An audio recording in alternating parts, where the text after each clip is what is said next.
Hi welcome to our channel. ప్రస్తుతం మనతో పాటు దాము బాలాజీ గారు సీనియర్ జర్నలిస్ట్ ఉన్నారు. వారితో ఒకసారి మాట్లాడదాం. సో నమస్కారం సార్. నమస్తే. సార్, ఆంధ్రప్రదేశ్‌లో మంత్రుల పనితీరు ఏ విధంగా ఉంది అన్న దాని పట్ల చంద్రబాబు నాయుడు గారు ర్యాంకుల లిస్టు రిలీజ్ చేశారు సార్. అందులో మరి దీనిపైన వైసీపీ నుంచి కాస్త విమర్శలు కూడా వినిపిస్తున్నాయి. అంటే ర్యాంకుల రాజకీయం నడుస్తుందన్నట్టుగా. మరి ఈ ర్యాంకులు ఏ విధంగా ఉన్నాయి? మీరేం చెప్తారు సార్ దీనిపైన? మామూలుగా చంద్రబాబు ఎప్పుడు కూడా పని విధానాన్ని అంచనా వేయడానికి రకరకాల పద్ధతులు ఎంచుకుంటారు. మామూలుగా కూడా అన్ని పొలిటికల్ పార్టీలు కూడా అధికారంలో ఉన్నప్పుడు తమ ఎమ్మెల్యేల పనితీరు, ఎంపీల పనితీరు, మంత్రుల పనితీరుని అసెస్ చేయడానికి ట్రై చేస్తుంటారు.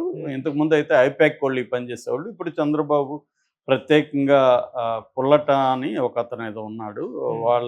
ఆయన పోస్టులు పెడుతుంటాడు. అలాంటి వాళ్ళని కొంతమందిని పెట్టి ఈ పని విధానాన్ని అంచనా వేయడం అనేది చేస్తున్నారు. బట్ ఇప్పుడు అవన్నీ ఆ క్రైటీరియా బయట పెట్టలేదు. ఇప్పుడు ఓన్లీ ఒకే ఒక క్రైటీరియా మీద ర్యాంకులు ఇచ్చాడు చంద్రబాబు. ఆ క్రైటీరియా ఏంటంటే ఫైళ్ళు వేగంగా ఏ మంత్రి చేస్తున్నాడు, అంటే ఫైళ్ళని క్లియర్ చేసే స్పీడ్ అనేది మాత్రమే తీసుకున్నారు తప్ప మిగతా శాఖల్లో సంక్షేమానికి సంబంధించి కానీ, ఆ శాఖల్లో ఎఫిషియన్సీ కానీ, ఆ శాఖల్లో వాళ్ళు పెట్టుబడులు తీసుకురావడం కానీ, వాటిని అభివృద్ధి చేయడం కానీ, ఈ క్రైటీరియా అనేది ఎక్కడా లేదు. ఓన్లీ ఫైళ్ళని త్వరగా మూవ్ చేస్తున్నారా లేదా అన్న క్రైటీరియా మాత్రమే తీసుకొని చంద్రబాబు బయటపెట్టాడు. ఇప్పుడు దీంట్లో ప్రధానంగా మనకు కనబడేది ఏంటంటే, అన్నిటికంటే ఇది ఎందుకు ఇంట్రెస్టింగ్గా ఉందంటే, చంద్రబాబు, లోకేష్, పవన్ కళ్యాణ్ ఈ ముగ్గురు ఏ ప్లేస్లో ఉన్నారనేది అందరికీ ఇంట్రెస్ట్ ఉంటుంది. సో ఇది చూసుకున్నప్పుడు చంద్రబాబు 6వ ప్లేస్లో, లోకేష్ 8వ ప్లేస్లో, పవన్ కళ్యాణ్ 10వ ప్లేస్లో ఉన్నాడు. ఇది అందరికీ షాక్ అయింది. ఎందుకంటే పవన్ కళ్యాణ్ని కంట్రోల్ చేయడానికే ఇది పెట్టారా, పవన్ కళ్యాణ్ 10వ ప్లేస్లో ఉన్నాడంటే ఆయన చాలా పూర్ పెర్ఫార్మెన్స్ అనే కదా అర్థం. పవన్ కళ్యాణ్ ఏమో ఒక పక్క నేను గొప్పలు చెప్పుకుంటాడు, ఈ ప్రభుత్వంలో లోపాల గురించి మాట్లాడతాడు. అలాంటి పవన్ కళ్యాణ్ తన మంత్రిత్వ శాఖల మీద ఫోకస్ చేసి ఫైల్స్ క్లియర్ చేయకుండా వేరే మంత్రిత్వ శాఖల్లో ఉన్న ప్రాబ్లమ్స్ మీద పవన్ కళ్యాణ్ మాట్లాడుతున్నాడు అన్న ఒక నెరేటివ్ని బిల్డప్ చేయడానికే ఇది చేశారు అని తెలుగుదేశం వాళ్ళే ఇందులో ఫస్ట్ ర్యాంకు, సెకండ్ ర్యాంకు తప్ప, లాస్ట్ ర్యాంక్ తప్ప మిగతావన్నీ అబద్ధమని వాళ్లే పోస్టులు పెడుతున్నారు. కొంతమంది తెలుగుదేశాన్ని సపోర్ట్ చేసేవాళ్ళు ఈ సర్వేలో పాల్గొన్న వాళ్ళు కూడా ఏం పెడుతున్నారంటే, ఇందాక కూడా నేను ఒక పోస్ట్ చూశాను. ఈ సర్వేలో పాల్గొన్న ఒక అతను పోస్ట్, అతను ఏమంటే ఫస్ట్ ర్యాంకు, లాస్ట్ ర్యాంకు మాత్రమే కరెక్టు, మిగతావన్నీ అని పెట్టి సైలెంట్ అయ్యాడు. అంటే మిగతావన్నీ కరెక్ట్ కాదనే కదా అర్థం. సో ఓవరాల్గా తీసుకుంటే ఫస్ట్ ఎన్ఎండి ఫరూక్ మంత్రి, ఆయన చాలా స్పీడ్గా ఫైల్స్ కవర్ చేస్తున్నాడు. సెకండ్ కందుల దుర్గేష్, జనసేన, అతను సెకండు. థర్డ్ కొండపల్లి శ్రీనివాస్, 4 నాదెండ్ల మనోహర్. అంటే జనసేనలో ముగ్గురు ఉంటే కందుల దుర్గేష్ ఏమో సెకండ్ ప్లేస్లో ఉన్నాడు, నాదెండ్ల ఏమో 4th ప్లేస్లో ఉన్నాడు, పవన్ కళ్యాణ్ ఏమో 10th ప్లేస్లో ఉన్నాడు. అంటే తన పార్టీలో మంత్రుల కంటే కూడా తాను వెనకబడి ఉన్నాడు. ఇక 5వది బాల వీరాంజనేయ స్వామి, 5వది.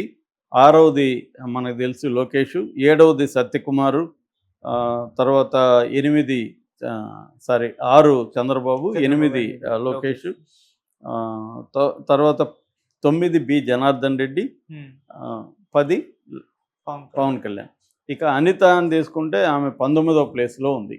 సో ఇంకా చాలామంది ఆర్థిక మంత్రి కేశవ్ కానీ వీళ్ళందరూ కూడా చివరిలోనే ఉన్నారు. చివరిలో లాస్ట్ ర్యాంక్ వచ్చి వాసంశెట్టి సుభాష్. ముందు నుంచి కూడా ఇతని పేరు వినిపిస్తుంది, ఇతను తీసేస్తారని కూడా ఆ మధ్య వార్తలు వచ్చాయి. మేబీ ఈ ర్యాంకులు ప్రకటించడం ద్వారా మంత్రుల్ని ఎవరోని తీసేయాలని కన్విన్స్ చేయడం కోసం కూడా చంద్రబాబు చేసి ఉండొచ్చు. అంటే రేపొద్దున కొంతమందిని తీసేయాలని ఉంది. ఆ తీసేయడానికి ముందు గ్రౌండ్ ప్రిపేర్ చేయడానికి కూడా ఈ ర్యాంకులు పెట్టి ఉండొచ్చు. ఇది కూడా ఒక కారణం కావచ్చు. ఎందుకంటే మంత్రుల పనితీరు అనేది ఓన్లీ ఫైల్ క్లియరెన్స్ అనేదే క్రైటీరియా ఉండకూడదు. ఇతర అనేక విషయాలు ఉండాలి. ఫైల్ త్వరగా క్లియర్ చేసినంత మాత్రాన ఆ మంత్రి ఎఫెక్టివ్గా పనిచేస్తున్నట్టు కాదు. అది వన్ ఆఫ్ ద ఐటమ్స్, అంత తప్ప one of the factors of his performance, performance తప్ప అదే మొత్తం కాదు. కానీ ఇక్కడ చంద్రబాబు దాన్ని బేస్ చేసుకొని ఇలా అనౌన్స్ చేయడం అనేది ఇదొక గేమ్ లాంటిది. దీన్ని కావాలని డైవర్ట్ చేయడానికి ఏదో ఒకటి చంద్రబాబు చేస్తున్నాడు. అసలు విషయాలను పక్కన పెట్టి ఇంకేదో చర్చకి లేవదీయడానికి పవన్ కళ్యాణ్ ఏదో ఒకటి అనడం, లేకపోతే పవన్ కళ్యాణ్ చుట్టూ నడపడం, ఇవన్నీ కూడా డైవర్ట్ చేయడానికి ఈయనిచ్చిన సూపర్ 6 హామీలు ఏవి నెరవేరలేదు. పవన్ కళ్యాణ్ నేను హామీ, నేను నా ఈ సూపర్ 6ని మీరు డౌన్లోడ్ చేసుకోండి, పెట్టుకోండి, నన్ను అడగండి, దానికి సంబంధించి నేను హామీని చెప్తున్న వీడియోలను కూడా ఇప్పుడు వైసీపీ వాళ్ళు వైరల్ చేస్తున్నారు. ఇప్పుడేమో నేను చాలాసార్లు చెప్పాను, పవన్ కళ్యాణ్ ఈ ప్రభుత్వంలోనే అనేక లోపాల గురించి, తనకు ఉపయోగపడే లోపాల గురించి మాత్రం మాట్లాడతాడు కానీ ప్రజలకు ఉపయోగపడే లోపాల గురించి ఇప్పటివరకు ఆయన ఎక్కడా మాట్లాడట్లేదు. అనేక ప్రజల మీద, స్త్రీల మీద అనేకమైన అత్యాచారాలు, దారుణాలు దళితుల మీద జరిగినప్పుడు కూడా ఆయన ఎక్కడా బయటికి రావట్లేదు, మాట్లాడట్లేదు.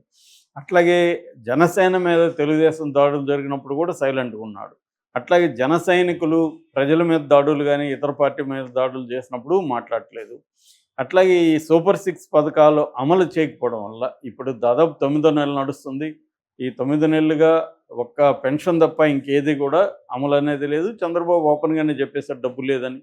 మరి ఈ డబ్బు లేదనే విషయం మీకు ముందు తెలియదా? ఆల్రెడీ మరి 1,45,000 కోట్లు ఒక 9 నెలల్లోనే అప్పు చేస్తే ఈ డబ్బులంతా ఏమైందని ఇవాళ వైసీపీ వాళ్ళు అడుగుతున్నారు. అందులో లాజిక్ ఉంది ఖచ్చితంగా. ఎందుకంటే ఇది ప్రజలకు సమాధానం చెప్పాలి. మరి అలాంటప్పుడు ఎందుకు హామీలు ఇచ్చారనేది చెప్పాలి. ఇది ఖచ్చితంగా నెగిటివ్ అవుతుంది. ఈ కూటమి ప్రభుత్వానికి నెగిటివ్ అవుతుంది. అట్లాగే ప్రజలకి ఆ మేరకు నష్టం కూడా జరుగుతుంది. అదే ఇప్పుడు కంపేర్ చేసుకుంటారు. జగన్ ఉంటే మనకి ఇయర్లో ఇంత వచ్చిండేది అని కంపేర్ చేసుకుంటారు. రైతు భరోసా రాలేదు. స్త్రీలకి సంబంధించి 18 ఏళ్ళు దాటిన ప్రతి మహిళకు 1,500 ఇస్తానన్నారు. గ్యాస్ సిలిండర్ అన్నారు. ఫ్రీ బస్ అన్నారు. తర్వాత ప్రతి బిడ్డకు 15,000 అన్నారు. ఇవేవి కూడా అమలు కావట్లేదు.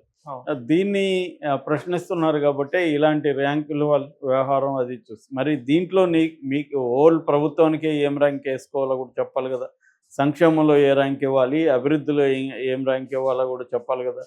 ఓన్లీ ఫైళ్ళని త్వరగా మూవ్ చేసిన దానికి మాత్రమే ర్యాంకులు ఇస్తే అది సమగ్రంగా ఉండే అవకాశం లేదు.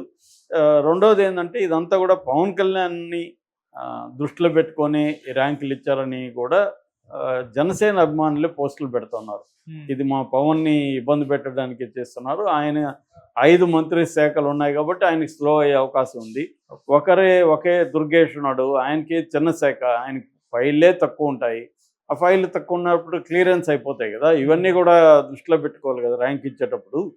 ఓన్లీ ఫైలు నీకు వచ్చిన ఫైళ్ళే 100 ఉన్నాయనుకో, 100 ఫైలు టక్కని క్లియర్ చేస్తావు. 1000 ఉన్నాయనుకో, 1000 క్లియర్ చేయడానికి టైం పడుతుంది. రెండోది స్పీడ్గా క్లియర్ చేయడమే కాదు కదా, ఎబ్సెంట్గా కూడా అది అవసరమా లేదా, ఫైల్లో ఏముంది, కొన్నిటికి విచారణ అవసరం అవుతుంది, కొన్నిటికి మళ్ళీ పునఃపరిశీలన అవసరం అవుతుంది. ఇవన్నీ ఉంటాయి కదా.